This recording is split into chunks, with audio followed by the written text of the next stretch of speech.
بسم الله الرحمن الرحيم أرأيت الذي يكذب بالدين فذلك الذي يدع اليتيم ولا يحض على طعام المسكين فويل للمصلين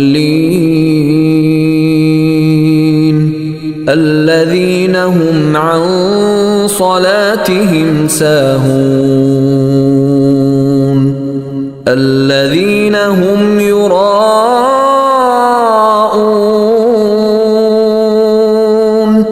ويمنعون الماعون.